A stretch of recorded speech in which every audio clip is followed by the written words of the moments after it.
Voici les miracles qui accompagneront ceux qui auront cru. Si les fils vous affranchissent, vous serez réellement libres. Demandez et l'on vous donnera. Cherchez et vous trouverez. Frappez et l'on vous ouvrira. Voici, je suis avec vous tous les jours jusqu'à la fin du monde. Atmosphère de la prière.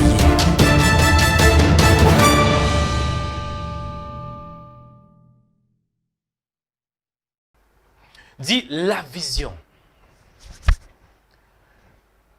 Mes frères et sœurs, dans la vie, tu dois avoir une vision. La vision, c'est la capacité de voir. De voir aussi ce qui est caché. Dans ta vie, tu pries, c'est bien. Nous sommes dans une nouvelle année. Mais c'est quoi ta vision? Quelle est ta vision? Quand je dis la vision, cela veut dire qu'est-ce que tu vois? Parce que Dieu va te donner ce que tu vois. Ce que tu ne vois pas, tu ne l'auras pas. Ma question est ici, qu'est-ce que tu vois? Tu veux te marier? Parce que moi, je reçois des appels. Il y a plusieurs appels. Je reçois appel sur appel. Et la plupart d'eux, c'est ceux qui concernent sur les mariages. Bien sûr. Ah, cette année, je vais me marier. Non, ça, ce sont des slogans. Non. Ne vivez pas dans des slogans, mais il faut entrer dans la réalité. Tu vas te marier, c'est bien. Mais comment tu vas te marier? Qu'est-ce que tu vois devant toi? Cette année, je vais perdre les kilos. Parce que là, je pèse 150 kilos. Non, je dois perdre les kilos. Je dois être mince comme le frère Mario. Je vais porter les vestes. Je vais porter la veste, pardon. Je vais porter les habits. Je vais être très mince. Parce que là, j'ai un peu de jour. Mon cou, comme le pneu de Michelin. Je suis un peu gros, je dois perdre les kilos, c'est bien. Mais qu'est-ce que tu vois, clairement? La vision. La Bible a déclaré dans Proverbe 29, verset 19. Quand il n'y a pas de révélation, le peuple est son frein. La version Darby dit, quand il n'y a pas la vision, le peuple est son frein. Cela veut dire, c'est comme si quelqu'un qui marche sans frein. Pourquoi? Parce qu'il ne voit pas. Celui qui ne voit pas, il ne peut pas non plus freiner. Et quand on ne voit pas, on risque de se cogner. La vision, selon la définition hébraïque, c'est kauzo, qui veut dire révélation. La révélation, c'est Apocalypse en grec, qui veut aussi dire dévoiler ce qui est caché. Voir, faire apparaître ce qui est caché. Pour être efficace, il faut la vision. Et quand je dis la vision, je touche plus la partie spirituelle. Pas la vision juste voir. Parce que tout le monde voit. Mais je parle de l'habilité de voir l'invisible. La révélation. Pour ton ministère, pour être efficace, il faut voir. Il faut voir ce qui est caché dans ton ministère. Pour avoir un homme, il faut voir au préalable l'homme dont tu veux avoir. Ne dis pas que, frère Mario, priez pour moi. Je suis fatigué d'être seul. I'm lonely. Non. Ne dis pas comme ça. Tu dois avoir la vision de l'homme que tu veux avoir. Sinon, tu risques d'avoir Satan. Parce que lorsque vous priez, Dieu vous écoute. Et Satan aussi vous écoute. Et quand tu n'as pas une vision claire, Satan va envoyer un homme vers toi. Pour clôturer, Matthieu chapitre 29, verset 19. Jésus, il est notre inspiration. Pour donner l'ordre suprême à ses disciples. Mais avant de toucher Jésus, je touche Simon. Simon qui était l'un des disciples de Jésus. Dans Matthieu 16, 13 à 18. Jésus a posé une question. Que dites-vous sur le Fils de l'homme? Il a posé une question. Et il y a d'autres qui ont répondu qui répondit en disant, d'autres disent que tu es Jérémie, tu es Jean-Baptiste, d'autres disent que tu es Élie. Mais Jésus a posé une autre question. Mais vous, que dites-vous que je suis? Que dites-vous que je suis? Donc Jésus voulait tester un peu leur vision. Il voulait tester leur révélation. Il voulait savoir qu'est-ce qu'ils savaient sur lui. C'était quoi la vision qu'ils avaient sur le Christ. Simon, qui était très courageux, il a dit, tu es le Fils du Très-Haut.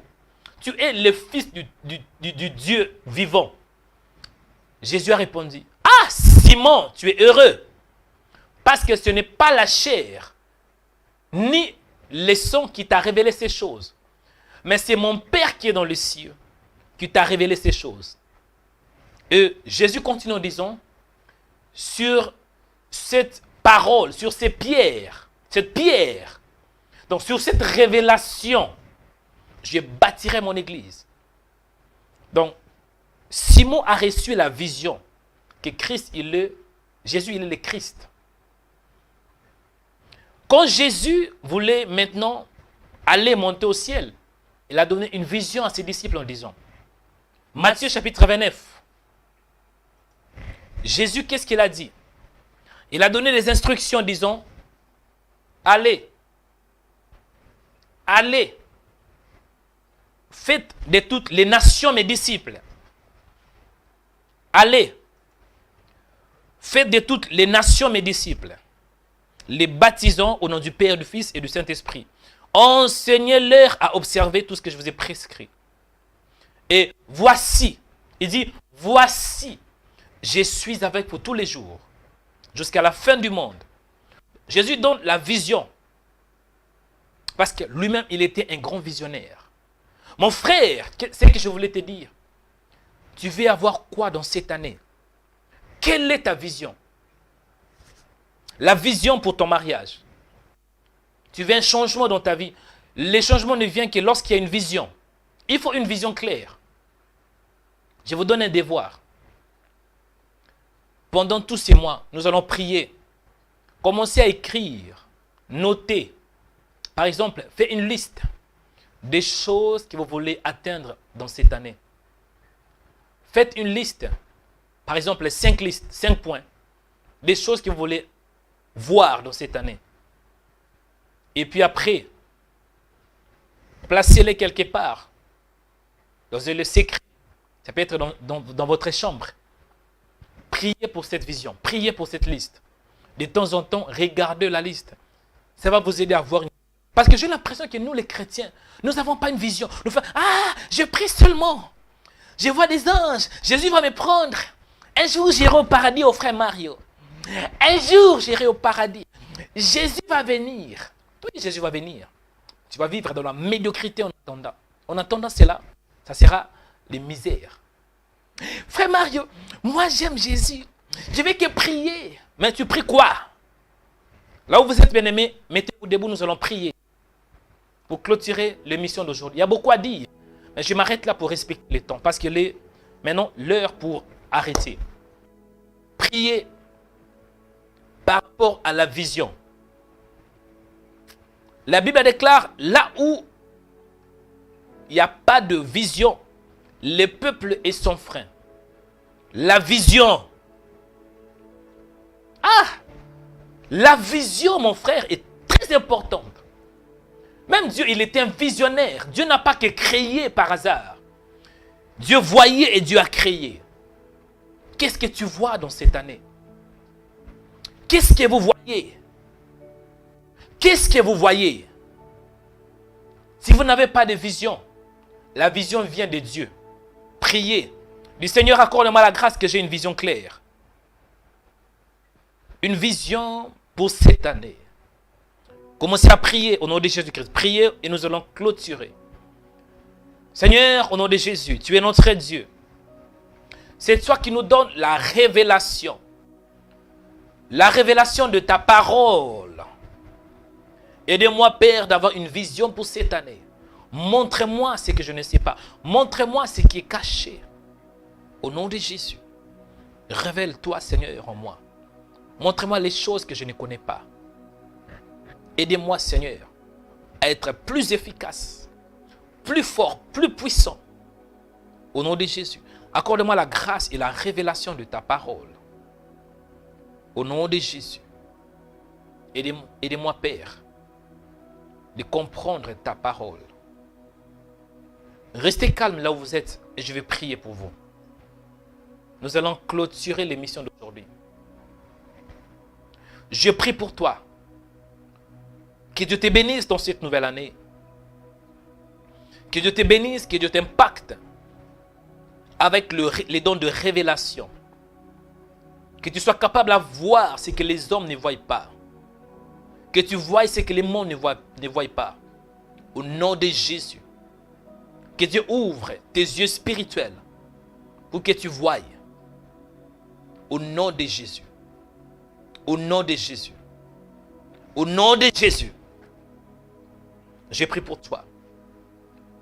Vous savez, Jésus, lorsqu'il était ressuscité, il avait soufflé sur ses disciples en disant, recevez le Saint-Esprit.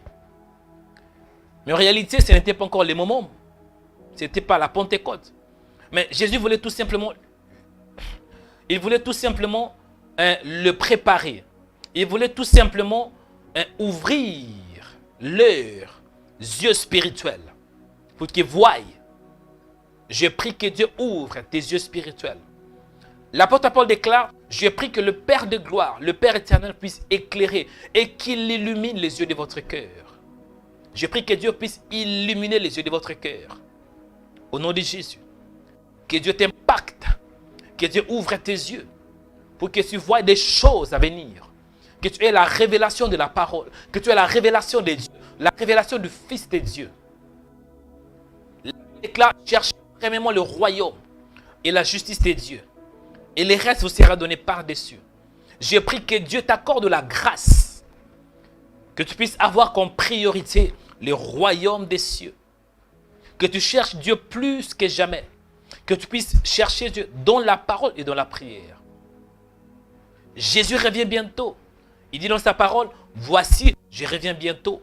Retiens ce que tu as afin que personne ne prenne ta couronne. Je prie pour toi que tu puisses avoir la vision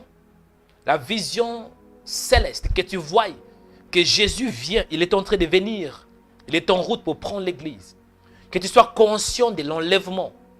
Qu'un jour, Jésus va venir, il va enlever, il va kidnapper l'église. Et lorsqu'il va retourner, que tu sois parmi les gens qui seront enlevés. J'ai prié pour toi. Que tu puisses te préparer pour l'enlèvement. Que tu puisses te préparer pour être enlevé. La Bible déclare, rachetez le temps, car les jours sont mauvais. Nous sommes au dernier temps, bien-aimés, on n'a pas le temps. Prépare-toi à la rencontre de ton Dieu. Prépare-toi dans la parole. Prépare-toi dans la prière. Si vous marchez dans le péché, il est temps de vous repentir. Réponds-toi pour que tu voies la main de Dieu et que tu voies l'efficacité et la puissance de Dieu. Soyez bénis, toi qui es malade, soyez béni, reçois ta délivrance, reçois ton miracle. Tu qui es fatigué, reçois la force de Dieu. Au nom de Jésus, nous avons ainsi prié. Amen. Que Dieu vous bénisse, mes frères et sœurs. Que la grâce de Dieu vous accompagne. Que la faveur de Dieu vous accompagne. Que la paix de Dieu vous accompagne. C'était frère Mario, le frère Mario Joël Onekanda, en direct de Stockholm, la capitale suédoise. Abonnez-vous en cliquant sur la cloche pour être abonné sur notre page YouTube Rema Web. Pour vous abonner sur notre page YouTube, vous devez chercher Rema Web. Après, cliquez sur le logo de Rema Web et cliquez sur s'abonner. Ensuite, cliquez sur la cloche et prenez toutes pour recevoir toutes nos informations et notifications. Rema Web, votre chaîne de prière qui est disponible 24h sur 24 sur YouTube. Cliquez sur la cloche pour vous abonner.